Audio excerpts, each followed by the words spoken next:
Okay, so the types of materials used for fixed prosthesis, we have gold casting alloys. So the reason for the name gold casting alloys is that while the restoration appears gold, it's not fully gold, or made out of the metal gold, because gold in and of itself alone is not strong enough. It's quite soft actually, so it wouldn't seat or be able to bear the strength and resistance that we require in the oral cavity. So then we mix other metals such as palladium and tin and iron and platinum to actually make this gold stronger. So the combination of all those metals is then known as an alloy.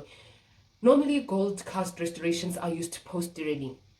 I know anteriorly they are very unpopular. They are used for aesthetics or as fashion in the anterior teeth, but sometimes there are reasons, ladies and gentlemen, where let's say you've lost so much tooth structure that resin materials alone just won't cut it, but the patient cannot necessarily afford a full porcelain crown. So then that's when sometimes dentists then put your L's and your U's and your full golds on the anterior teeth, just so that we can help keep that tooth alive and ensure its survival. Okay, then we have our tooth colored cast restoration. So we have porcelain. Porcelain can also be used for inlays, onlays, for bridges, as well as crowns. Porcelains are more expensive obviously than your gold cast restorations. They are more brittle, they are more aesthetic, but the problem is they require more removal of tooth structure to actually, before you actually place the restoration into the oral cavity.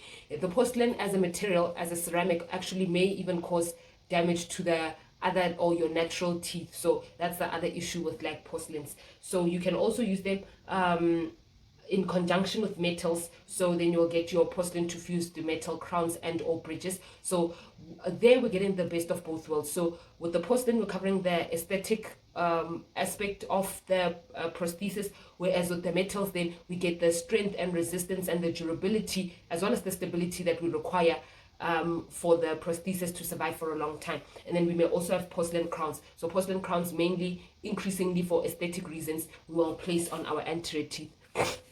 Then we have our composite resins that are used for inlays, onlays, and veneers. You can either do them in 1 or 2 appointments. So like with our direct resin veneers that can be light cured and done in 1 appointment, then that's an example of a tooth colored restoration. They are stronger than direct composite restorations, so that's the nice thing. And then with the 2 appointment one, we actually prep the tooth, we take the impression, we send it to the lab then fabricates a composite resin restoration for us, which then upon return we will be placing in the patient's oral cavity, and then it is bonded into place. So either with cement or normally the full spectrum, where you have to actually edge, prime, and then actually place an adhesive before you actually bond the composite resin into place. So then this slide then talks about your CAD/CAM restorative systems that are becoming more and more popular. We've covered them extensively last week, so I just like to run through that quickly. So it allows for metal-free tooth-colored restorations and can be fabricated in 1 appointment, especially if the dentist has both the CAD and the CAM systems in their practice. So they allow you to actually place inlays, onlays, crowns, as well as veneers. I'm not sure about bridges though, but I think even bridges apply in this scenario as well. There's no unpleasant impressions because we'll be taking our virtual impressions with our laser or intraoral camera. If you guys remember, there's no need for temporary, so we just let the patient sit while the milling machine actually fabricates a prosthesis for us, and then there's less reduction of healthy tooth structure obviously. So the role of the lab technician, apparently according to your learning outcomes, this is very, very, very, very, very important. So please know that. So this role is that of the lab technician. So the lab fabricates custom trays. This is more relevant for fixed prosthesis or fixed dentures, not necessarily for your crowns and your bridges and your veneers. So that's they then fabricate these custom trays that we will take our final impression with, our secondary impression at the 2nd appointment, before we actually fabricate a denture, a fixed denture. And then they pour impressions. So these impressions may be diagnostic costs, or for them to use to actually articulate and fabricate the prosthesis that we're actually looking for. They articulate the models, like I mentioned before, the costs. So they make use of the articulator to actually see the relationship between the maxilla and the mandible, put that relation in occlusion, and then try to fabricate the prosthesis so that it is in harmony with the rest of the ox and the maxilla and the mandible. They then prepare some wax patterns for us, especially like with your wax blocks when we are fabricating fixed dentures. They then invest and cast gold alloy restoration. So basically this is then with the fabrication of our gold casts, in which they then invest. They wait for the machine to actually churn out the restoration, of which then they just then polish and check the occlusion before they return back to us. In the practice, they prepare porcelain and PFM crowns. So PFM is porcelain fused to metal crowns in a similar fashion, and then they also fabricate prosthesis according to the dentist's request. So sometimes, for example, in patients, let's say, that have tori, you would instruct the technician to actually work around that tori, or if maybe we see that the occlusion wasn't correctly, or we want to change the inclination of the teeth, or we want to change the color and the form of the teeth. Those are some of the things that then they take into consideration when they actually make a prosthesis for us. So then the fabrication of the prosthesis in the lab according to your outcomes is important. So we will pour alginate material of the opposing arch in plaster. So yes, from the impressions that we made, they will actually pour out some models, and then they will pour out the final impression to make the master mold and die. Keep in mind, when we make a fixed prosthesis, we're taking not only our alginate impressions, but like our elastomeric impressions that we took, the detailed impressions that we took to the lab. So making use of the detailed impression, then they will then pour the final impression to make a master mold and die. So a die is basically a replica of the tooth that you guys prepared actually in the chair. Then from there, they're going to create a wax pattern. So they're going to make use of wax to create a wax pattern on the die of the master impression, and then they're going to invest and prepare the wax pattern for casting. That's a longish process, but basically using the wax, they're going to have a sprue which will then allow the metal or the porcelain material to actually flow freely into the wax replica to actually make the cast of the tooth that we want to prepare. And then the casting die, once invested material and the metals are heated. So we actually invest the dye that was prepared with the wax, and then the metals, being our alloys, are then heated accordingly. And then we will then have a casting crown in a gold alloy. So the alloy is made of those various metals that we had discussed previously. And then from there, we then have the painting of the porcelain on the crown, as well as the curing. And then after that, once the technician is then satisfied with what he sees, satisfied with the articulation and the aesthetics, he'll then go on to finish and to polish the restoration of the porcelain to fused metal crown, for example. So that's basically what happens with the fabrication of a dental prosthesis. We then have retention techniques. So we are on slide number 30, halfway there.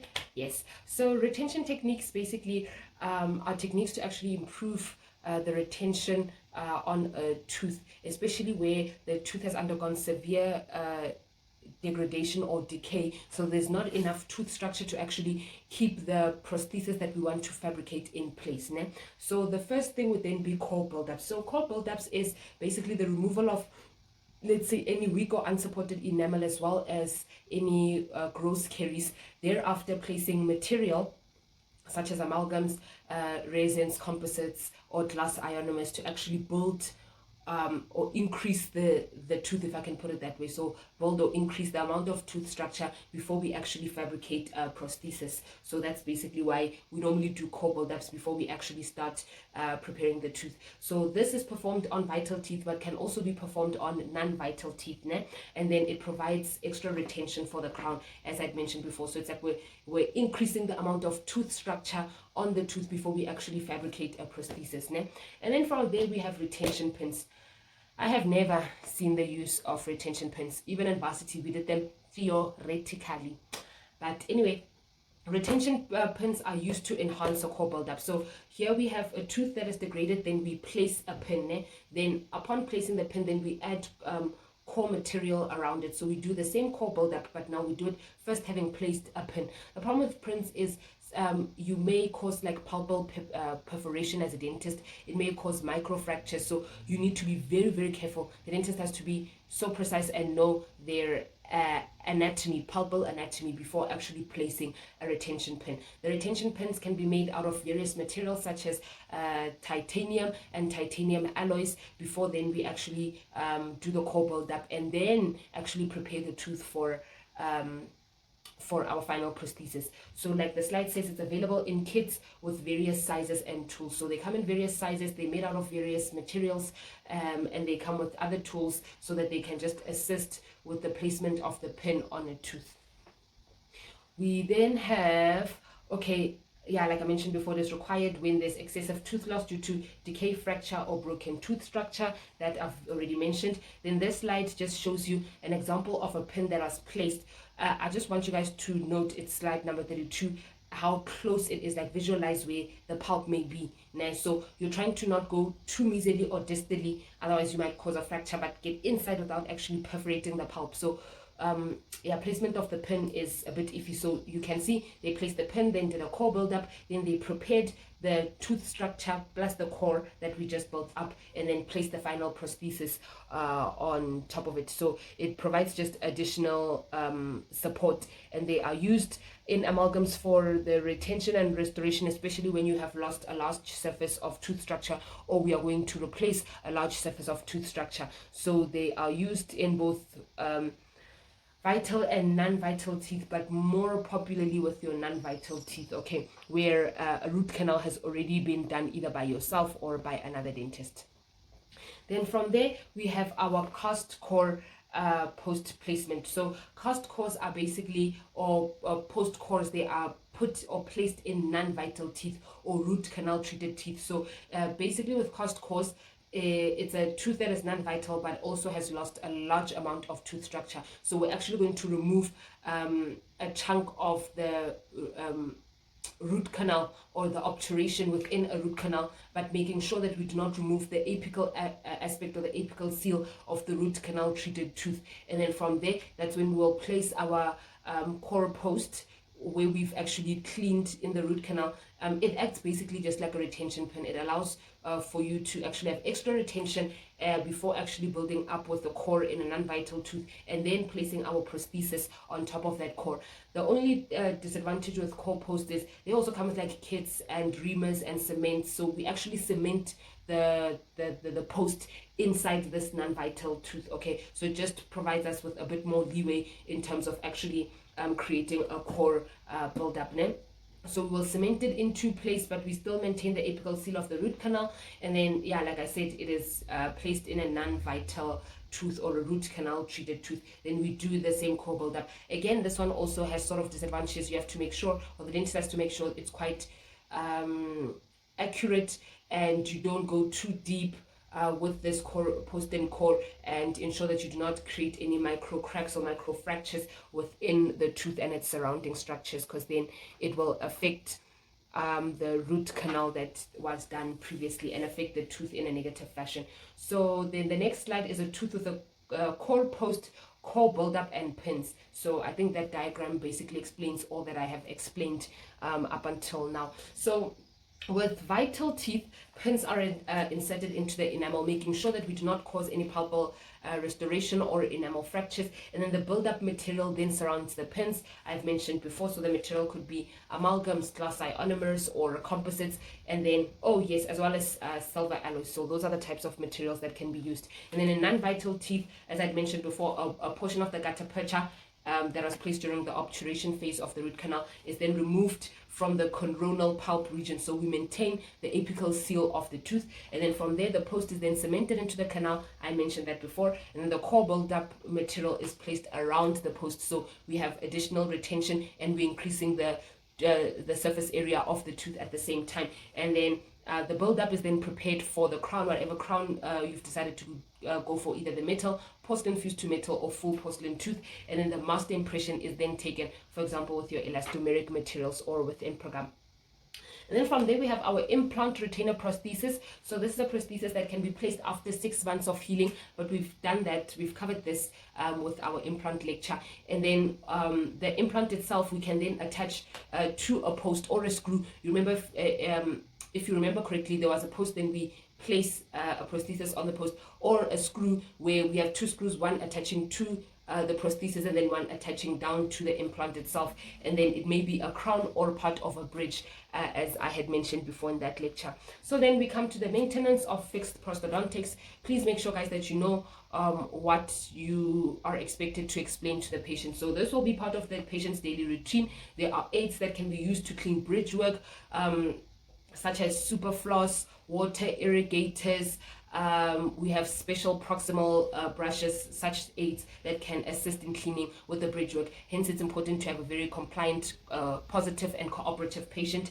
And then the prosthesis should be removed routinely and thoroughly cleaned, but this depends. If we have something fixed, it's very hard to remove, because sometimes in removing it you're actually damaging or breaking the prosthesis. But if, let's say, you have an implant based prosthesis, then you can actually remove the prosthesis if you have implants as an embodiment, and then actually the patient is then encouraged to clean it before inserting it back into the oral cavity, especially with our subperiosteal implants that we had mentioned earlier on. So then, ladies and gentlemen, my nose is so itchy, excuse me. We then will discuss the crown preparation appointment. This is also NB. So the patient is going to come in. We have Mr. Martin again. Our Mr. Martin's going to come in. Mr. Martin wants a crown. So you, as the patient, you're going to do, the dental assistant, you're going to do the necessary paperwork, doing the medical history as well as the dental history.